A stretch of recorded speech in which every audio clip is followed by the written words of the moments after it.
ಏನು ಬೇಕು ಬೇಡ ಯಾವುದೂ ನಿಮ್ಮ ಮನಸ್ಸಿನೊಳಗಿಲ್ಲ.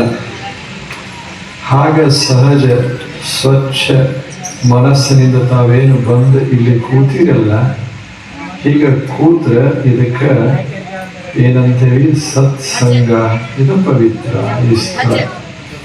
ಎಲ್ಲಿ ಸತ್ಸಂಗ ನಡೀತದೆ, ಎಲ್ಲಿ ಸಂತರು ವಾಸ ಮಾಡ್ತಾರೆ, ಅಂಥ ಸ್ಥಳಕ್ಕೆ ಅವಿಮುಕ್ತ ಕ್ಷೇತ್ರ ಅಂತ ಕರೀತಾರೆ. ಅವಿಮುಕ್ತ ಕ್ಷೇತ್ರ ಅಂದ್ರೆ ಅಲ್ಲಿ ಹೊಲಸಿಲ್ಲ. ಅವಿ ಅಂದ್ರೆ ಪಾಪ, ಪಾಪ ಮುಕ್ತವಾದ ಕ್ಷೇತ್ರ ಅಂದ್ರೆ ಇಲ್ಲಿ ಬಂದು ಕೂತ್ರ, ಈ ಸತ್ಸಂಗದೊಳಗೆ ಬಂದು ಕೂತ್ರ ಮನಸ್ಸೇನಾಗ್ತದೆ, ಬಹಳ ಪವಿತ್ರ ಆಗ್ತದೆ.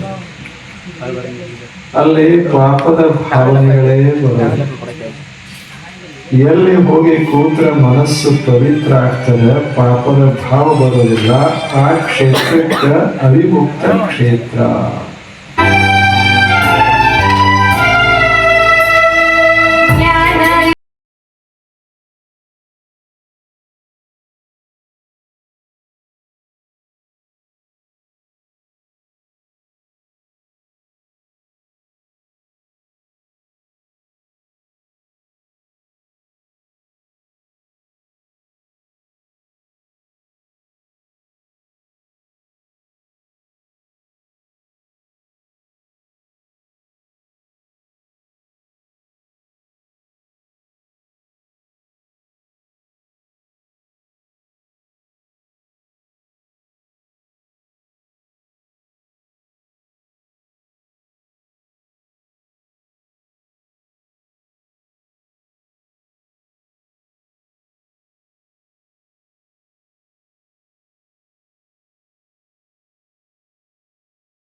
तेजस्विनावधीतमस्तु मा विद्विषावहै।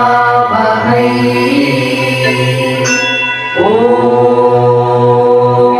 शान्तिः शान्तिः शान्तिः।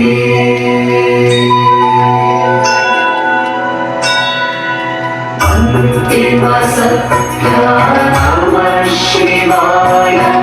अगणित नाम नमः शिवाय। अघनिर्मूल नमः शिवाय। अमितानन्द नमः शिवाय। ಈ ದಿವ್ಯ ಜ್ಞಾನಿಗಳ ಸ್ವಚ್ಛ ಮನುಷ್ಯನ ನೆಚ್ಚಿನ ಭಕ್ತರೊಂದಕ್ಕೆ ಈ ಚಿಕ್ಕ ಕಲಾವಿದ ಮುತ್ತುರಾಜನ ದೊಡ್ಡ ನಮಸ್ಕಾರಗಳು. ಇವತ್ತು PK ಸ್ಟುಡಿಯೋದ ಮುದ್ದು ವಿದ್ಯಾರ್ಥಿಗಳಿಂದ ಅತ್ಯಮೂಲ್ಯವಾದ ಈ ಜ್ಞಾನ ಯೋಗಿಗಳ ಕುರಿತು ಕಲಾ ಸೌರಭವನ್ನ ಪ್ರದರ್ಶನ ಮಾಡುತ್ತಿದ್ದೇವೆ. ಜ್ಞಾನ ಯೋಗಿಗಳು ನಮ್ಮನ್ನು ಹರಿಸಿದಂತೆ ನಿಮ್ಮ ಹರಿಕೆಯು ನಮ್ಮ ಮೇಲಿರಲಿ. ಊರು ಸುಟ್ಟರು ಹನುಮಪ್ಪ ಹೊರಗನ್ನೋದು ಗಾದೆ ಮಾತೈತೆ. ಆದ್ರ ತಾಜ್ಪುರ್ ಗ್ರಾಮವನ್ನ ಸುರಕ್ಷಿತವಾಗಿ ಕಾಪಾಡಾಕ ಈ ತಾಜ್ಪುರ್ ಹನುಮಪ್ಪ ಊರ್ ಒಳಗ ತಲೆ ಎತ್ತಿ ನಿಂತಾನೆ. ಇದಕ್ಕೆ ಕಾರಣ ತಾಜ್ಪುರ್ ಗ್ರಾಮದ ಯುವಶಕ್ತಿ.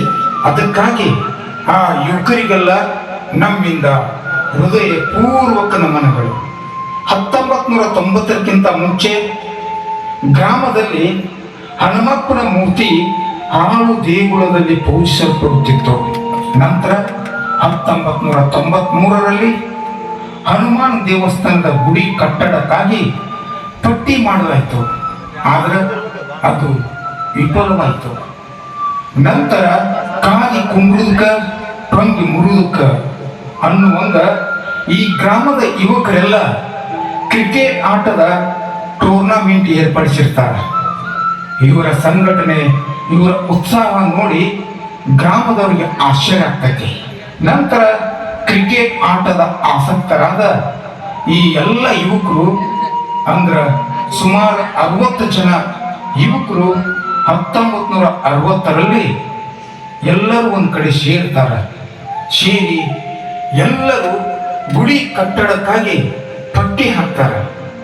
ಈ ದುಡ್ಡಿನಿಂದ ವಿವಾಹ ಮಂಟಪ, ವಧುವರರ ಶೃಂಗಾರ ಆಸನಗಳನ್ನು ಖರೀದಿ ಮಾಡ್ತಾರೆ. ನಂತರ ಜಾತ್ರೆಯಲ್ಲಿ ಉಳಿದ ಹಣದಿಂದ ಬಾಳೆ ಸಾಮಾನುಗಳನ್ನು ಖರೀದಿ ಮಾಡ್ತಾರೆ. ಮುಂದೆ ಅವರ ತೆಗೆದುಕೊಂಡಂತ ಎಲ್ಲ ಸಲಕರಣೆಗಳನ್ನು ದುಡಿಸ್ತಾರೆ. ಇದರಿಂದ ಬಂದ ಹಣವನ್ನ ಕೂಡ್ ಹಾಕುತ್ತಾ ಬರ್ತಾರೆ. ಗ್ರಾಮದ ಜನರು ಯುವಕರ ಕೆಲಸವನ್ನ ಮೆಚ್ಚುತ್ತಾರೆ. 6ರಿಂದ 8 ಜನ ಯುವಕರು ಕಾಯಕವೇ ಕೈಲಾಸ ಎಂದು ದುಡಿಮೆ ಆರಂಭ ಮಾಡ್ತಾರೆ. ಅದರ ಕೃಪೆಯಿಂದನ 1998ರಲ್ಲಿ ಟ್ರಸ್ಟ್ ನೋಂದಣಿ ಆಗ್ತೈತಿ. ಯುವಕರಿಗೆ ಇಮ್ಮಡಿ ಶಕ್ತಿ ಹೆಚ್ಚತೈತಿ. ಮೊದಲು ಕಾರ್ತಿಕ ಮಾಸದಲ್ಲಿ ಹನುಮಾನ್ ಜಾತ್ರೆ ನಡೀತಾ ಬಂದಿತ್ತು. ಹಲವಾರು ಕಾರಣಗಳಿಂದ 1997ರಲ್ಲಿ ಜಾತ್ರೆಯು ರಾಮನವಮಿಯಿಂದ ಹನುಮ ಜಯಂತಿಯವರೆಗೂ 7 ದಿನಗಳ ಕಾಲ ವಿಜೃಂಭಣೆಯಿಂದ ಜರುಗಿಸಲು ತೀರ್ಮಾನ ಮಾಡಲಾಗ್ತದೆ. ಅಂದಿನಿಂದ ಇಂದಿನವರೆಗೂ ತಾಜ್ಪುರ್ ಗ್ರಾಮದಲ್ಲಿ ಹನುಮಾನ್ ಜಾತ್ರೆ ಸತತವಾಗಿ 1 ವಾರ ತನಕ ನಡೀತೈತಿ. ಇದು ಒಂದು ದೊಡ್ಡ ಇತಿಹಾಸ. 10 ವರ್ಷಗಳ ಕಾಲ ಯುವಕರು ವಿವಾಹ ಮಂಟಪ, ಬಾಂಡೆ ಸಾಮಾನುಗಳು ಮತ್ತು ವಿವಾಹದ ಆಸನಗಳಿಂದ ಬಂದ ಹಣವನ್ನ ಕೂಡಿ ಹಾಕ್ತಾರೆ. ಮುಂದೆ 2002ರಲ್ಲಿ ನೀ ಮೆಟ್ಟಿದ ನೆಲ ಪಾವನ, ನೀ ಮುಟ್ಟಿದ ಜಲ ತೀರ್ಥ ಎಂಬಂತೆ ಶ್ರೀ ಸಿದ್ದೇಶ್ವರ ಮಹಾಸ್ವಾಮೀಜಿಗಳು ಈ ಯುವಕರ ಸಂಕಲ್ಪಕ್ಕೆ ಆಶೀರ್ವದಿಸಲಾಕ ಗ್ರಾಮದ ಹಾಳು ಬಿದ್ದ ಹನುಮಾನ್ ಗುಡಿಗೆ ಪಾದ ಸ್ಪರ್ಶ ಮಾಡ್ತಾರೆ. ನಂತರ 2005ರಲ್ಲಿ ಭವ್ಯ ಮಂದಿರದ ಕಾರ್ಯ ಪ್ರಾರಂಭವಾಗ್ತದೆ. ಸತತ 30 ವರ್ಷಗಳಿಂದ ಇಲ್ಲಿರುವ ಟ್ರಸ್ಟಿಗಳು ವಿಜೃಂಭಣೆಯಿಂದ ಜಾತ್ರೆ ಮಾಡುತ್ತಾ ಬರುತ್ತಾರೆ.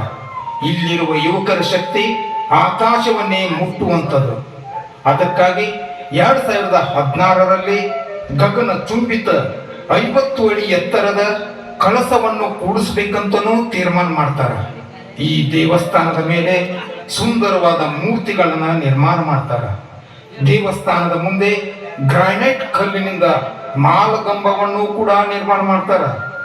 ಇಂದಿನ ಕಾಲದಲ್ಲಿ ಯುವಕರು ದುಶ್ಚಟಕ್ಕೆ ಬಲಿಯಾಗಿ ಮನೆಗೆ ಮಾರಿ ಆಗುತ್ತಿದ್ದರೆ, ಈ ತಾಜ್ಪುರ್ ಗ್ರಾಮದ ಯುವಕರು ಶ್ರೀರಾಮನ ಗುಣವನ್ನು ಅಳವಡಿಸಿಕೊಂಡು ಹನುಮನ ಗುಡಿಯನ್ನ ನಿರ್ಮಾಣ ಮಾಡ್ತಾರೆ. ಅದಕ್ಕಾಗಿ ಇಂಥ ಯುವ ಶಕ್ತಿಯನ್ನು ಪಡೆದುಕೊಂಡ ತಾಜ್ಪುರ್ ಗ್ರಾಮ ಪುಣ್ಯ ಮಾಡಿದೆ. ಈ ಯುವಕರು 60 ಲಕ್ಷದ ಹನುಮ ಮಂದಿರವನ್ನು ನಿರ್ಮಾಣ ಮಾಡಿದ್ದಾರೆಂದರೆ ಅವರ ಶಕ್ತಿ ಅಪಾರವಾದದ್ದು. ಹನಿ ಹನಿ ಕೂಡಿದರೆ ಹಳ್ಳ ಎಂಬಂತೆ 100 ರೂಪಾಯಿಗಳಂತೆ ಪಟ್ಟಿ ಹಾಕಿದ ಯುವಕರ ಶಕ್ತಿ ಇಂದು 1 ಕೋಟಿಯಷ್ಟು ಪ್ರತಿಫಲ ಪಡೆದುಕೊಂಡಿದೆ. ಯುವಕರ ಶಕ್ತಿಯನ್ನು ಕಂಡ ಗ್ರಾಮವು ಯುವಕರಿಗೆ ಕೈ ಜೋಡಿಸಿದಾಗ ಸುಂದರವಾದ ತೇರು ಕೂಡ ನಿರ್ಮಾಣವಾಗುತ್ತದೆ. ಈ ಗ್ರಾಮದವರ ಭಕ್ತಿಯನ್ನು ಕಂಡು ದೇವರ ಕೃಪೆಯಿಂದ ಶ್ರೀ ಸಿದ್ದೇಶ್ವರ ಅಪ್ಪಾಜಿಯವರು ಈ ಗ್ರಾಮಕ್ಕೆ ಆಗಮಿಸಿ ಹನುಮಾನ್ ಮಂದಿರದ ಕಳಸಾರೋಹಣವನ್ನ ತಮ್ಮ ಅಮೃತ ಹಸ್ತದಿಂದ ನೆರವೇರಿಸುತ್ತಾರೆ. ಪಾಳು ಬಿದ್ದ ದೇಗುಲಕ್ಕೆ ಅಪ್ಪಾಜಿಯವರು ಪಾದಾರ್ಪಣೆ ಮಾಡಿದರು. ಅದರ ಫಲವಾಗಿ ಯುವಕರಿಂದ ಭವ್ಯ ಮಂದಿರ ನಿರ್ಮಾಣವಾಯಿತು. ಮುಂದೆ ಅಪ್ಪಾಜಿಯವರಿಂದ ಕಳಸಾರೋಹಣ ನಡೆಯಿತು. ಅದಕ್ಕಾಗಿ ತಾಜ್ಪುರ್ ಗ್ರಾಮವೇ ಪಾವನವಾಯಿತು. ಇಂದು ಅಪ್ಪಾಜಿಯವರ ಜೀವನ ಚರಿತ್ರೆ ನೀವೆಲ್ಲ ಆಲಿಸುತ್ತಿದ್ದೀರಿ. ಇದನ್ನೆಲ್ಲ ಅಪ್ಪನವರ ಆತ್ಮವು ನೋಡುತ್ತಿರುತ್ತದೆ.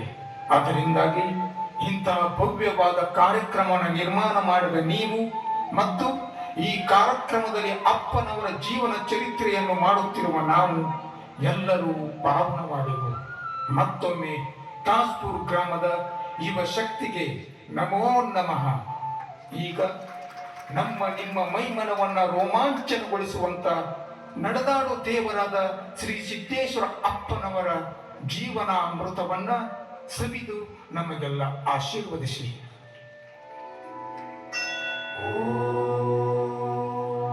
पूर्णमदः पूर्णमिदं पूर्णात्